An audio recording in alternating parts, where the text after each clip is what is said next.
What up, everybody? Welcome back to Sales Remastered. My name is Daniel and I'm your host. And on this episode, I'm going to give you 3 things that you can implement today to improve the quality of your interactions. Any actions? Oh, you ghetto, dog. Any actions? The fuck is any actions?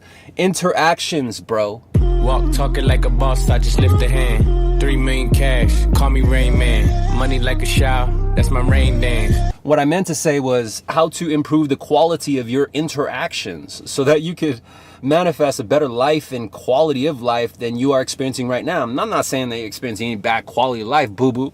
But what I'm saying is that if you're having, or if you find some sort of commonalities in these interests that I outline here, or these challenges that I outline here, then go ahead and put this into action, boo-boo. You ain't got nothing to lose. And so what I'm going to talk about are 3 different things that will help improve the quality of your lifestyle, help improve the quality of your communication, and thus bring you the results and the response and the reactions that you want in your life. And so if you're like me, all I want is goodness, man. I mean, truth be told, shit. All I want is fucking hoes, money, and clothes. It's all a brother knows. Shout out to Biggie Smalls for setting my goals. No, I'm just playing. But all I want is I just want to be able to live good, man. Like, I'm not trying to be like billionaire status, but it wouldn't hurt to feel like it though, right? What I am trying to say though is that I didn't really, like I didn't come from much in terms of education or having a positive mentor per se throughout my entire life, and I didn't come up through the traditional background. A lot of times, you and I, we're going to share a lot of commonalities, like maybe going through the struggle, the grind, growing up in a specific circumstance, or coming from a specific background, or having a certain ethnicity, being the underdog, right? Like, these are things that you and I, we share, so that's the only thing I'm going to concentrate on. I'm not going to sit here and tell you like, hey, bro, I can tell you how to be a millionaire, because I'm not about that. I'm not about teaching you shit that you're not likely going to be able to profit from or get any type of return on.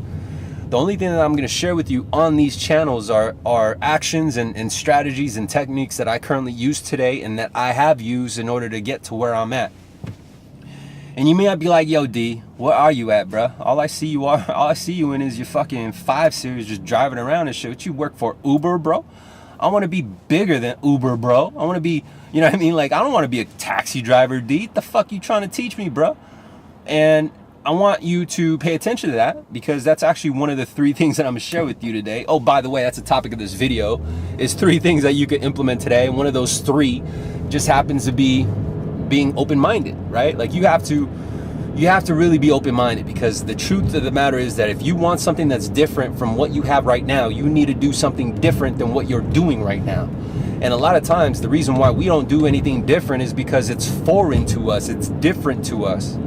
And so if we don't have an open mind to consider trying new things or doing things outside of our comfort zone, we're going to hold ourselves back from growth. We're not going to be able to grow. We're not going to be able to go, climb any higher, because, well, higher planes is going to be outside of our comfort level. We've never gone that high before.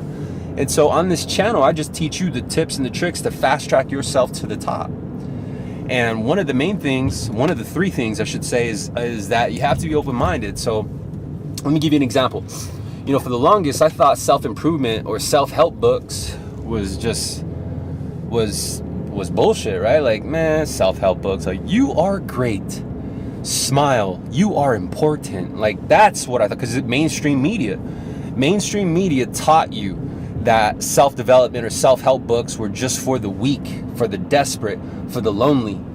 It was crazy. It was like this weird stigma. And then you think about it and you're like, why would the media why wouldn't they influence it in a better way? Because these self-development books, these autobiographies, or these documentaries per se, or I should say autobiographies, documentaries is a fucking movie. That shows you my educational background. But you got to be open-minded, right? And, learning from these books or taking some of these genuine self-development and self-help books, they're actually fucking worth their weight in gold, because it's going to teach you certain hacks. It's going to teach you certain philosophies, steps, and practical advice that is true. But the problem is, though, is that if we if we are influenced by the media or influenced by the circle or influenced by our friends to think that those type of books are for the weak, right? Like are for the lonely or for the desperate, then we're never going to have enough open mind to go try it and go dabble with it. And I can tell you right now is that if I would have followed that influence, because before that's how I thought, right? Like even until like maybe a couple years ago, like probably up until right now, shit. If I hear if I'm listening to like an audiobook and I come up to like a busy area and shit, I still turn it down because I don't want to be the dude fucking listening to an audiobook. You know what I mean? So there's still that stigma to it. And it's okay. You know, we all go through it. So I'm not gonna be bumping no fucking Tony Robbins doing 3 miles in the parking lot and shit. But I like to listen to certain influencers like Gary Vaynerchuk, you know, Tony Robbins. Like Tony Robbins got some fire shit, bro. Like this entire time I was like, damn, man, Tony Robbins, I thought this dude was just that one dude from Shallow Hal and shit. Like, hey, man, you know, man, you remember Shallow Hal? Stop lying. Anyway, that's one of three. You got to be open-minded. You got to be open to doing things that are not traditionally viewed as cool. And sometimes those things involve meditation. It involves working out. It involves, you know, thinking outside the box, right? Like studying your craft or recording yourself and learning, you know, certain areas that you can improve, right? But what happens though is that we'll end up sacrificing that opportunity because we're trying to fit in other things, like maybe TV or movies or the bar or going out clubbing, whatever, you know, whatever is grabbing up most of your time on your downtime, you know, we'll sacrifice. So in other words, we'll give up our own self-investment for immediate return. And that immediate return typically is to go get lit, right? Go get high and shit, go out, go chill, go have fun. And so I get it, you know, because I was there too. And please believe I always opted to do the easy shit. But when I found out that you can actually make the grind easy, and I teach you how to do that here at Sales Remastered, I was able to have fun with it, to be honest. And then number two is, if you do this right now and engaging with your interaction, right? Like engaging in your communication today, where you actually speak to them with paying minds to your tonality. And so if you ever notice, like if you had something that you had to tell your best friend, right? Like maybe you got a work buddy, and like there's this one story, one secret, like you just gotta tell him, like, oh man, wait till I get to work today. I gotta tell you, right? Or whatever. I want you to think of a situation where you've had that was like that, because there's a tonality that you have when you share that message. There's a tonality like, oh man, guess what I found out? Or, oh, check this out, right? There's that tonality. And the reason why I want to share that with you is because you can use that tonality on just about anything you want that you need, where you need to grab someone's attention. Because if you come with that tonality or that enthusiasm, with that mystery tone to it, you'll find that you'll grab people's attention, and people will become excited, almost anxious to hear your message. And it's important to get people in that position because, you know, number one is you have their full attention. And when you have someone's full attention, they are able to absorb your full message. And when you properly and creatively mold your message and perfect your message to deliver a specific, you know, like demand, right? Like I need someone's attention every day because I need to demand sales. I need to command sales. So it's not a question of like, hey man, how do I ask this person to buy? It's a matter of gaining their attention so I can drive the conversation and find out why they should buy, right? And then up to a point where I can explain what would happen if they didn't buy, right? So if I'm not in a position where I can't explain what would happen if they didn't buy, then I didn't do a good job on learning the situation. Make sense? Where I think a lot of times where we interact and we engage, we don't actually position ourselves properly to get the reaction that we want. But there is a way to position yourself to get the reaction that you want. You just have to methodically position yourself and think before you actually communicate that message. And then number three, the last hack that you can implement today is if you want someone to say yes, or you want someone to agree, you want someone to comply, you want someone to listen or to follow you, make it easy to do so. Like, make it easy, right? Because the last thing, and I share this again, is that people don't like making decisions. People don't like being anchored to making decisions. So if you actually enforce the decision, or you influence the decision, or you funnel the decision, it becomes easier to make.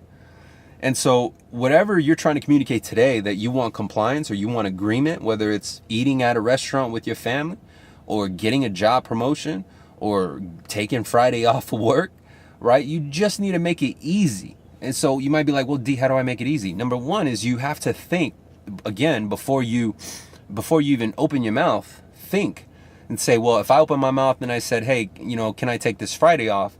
I need to think of what kind of objections I'm going to get in return. Like, well, where are you going to go? Oh man, don't you have a lot of work, right? Who's going to watch your desk, right? Who's going to put out the fires? And so there's a specific amount of objections where I need to ensure that I have a response for each and every single one. And then after I confirm, excuse me, after I confirm which one is going to be the most common or more likely to happen in terms of objection, then I can actually reframe the way that I technically ask, right? So instead of saying, hey, can I take Friday off? What I would say is, hey, on Friday, such and such is going to watch my desk. My calls are actually forwarded over here. I do need to take Friday off, but I'll be back by Monday morning.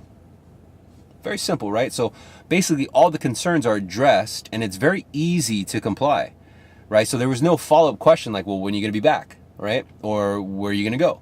Or who's going to, because that's ultimately what it is we already know the objections. And you ever had that? Like, you were the friend, right? And like, it was up to your friend to ask your friend's parents if you could do that one thing. I remember seeing this as a kid all the time, and it fucking baffled the shit out of me. Like, kids would ask their parents, like, in just the weakest fucking way, right? Like, hey, mommy, daddy, can we do this? Blah. And they'd be like, no. And I'd be like, okay, man, my mom and dad said no. I used to look at my friend like, man, what the fuck? You need to ask them in this way. Go ask them like this. And some of them, sometimes they would go and try and ask in a certain way, and we get the okay. And so little did I know, it was just all about wordplay, all about the way you approach the situation. And so if little hacks and little adjustments can improve the likelihood of you getting compliance to get that thing that you want, then all it takes is just a few minutes to go and study and find out the likelihood of you getting that message across. So I hope that you found this video helpful. If you did, please comment below, like and share. Subscribe, hit that bell so that you're notified of any other videos that I upload. And I'm trying to be consistent to ensure that I give you at least 3 to 5 videos per week, some helpful content, not only to help drive you to the next level, but help you break down the walls that get in your way that look like roadblocks. And so if I could share with you methods and hacks on how to break past those illusional roadblocks, then there's nothing stopping you, is there? There's nothing stopping you in moving forward. There's nothing stopping you in bringing your family to the level that you desire and you envision. And I hope to see you there. I'll see you on the next video. Bye.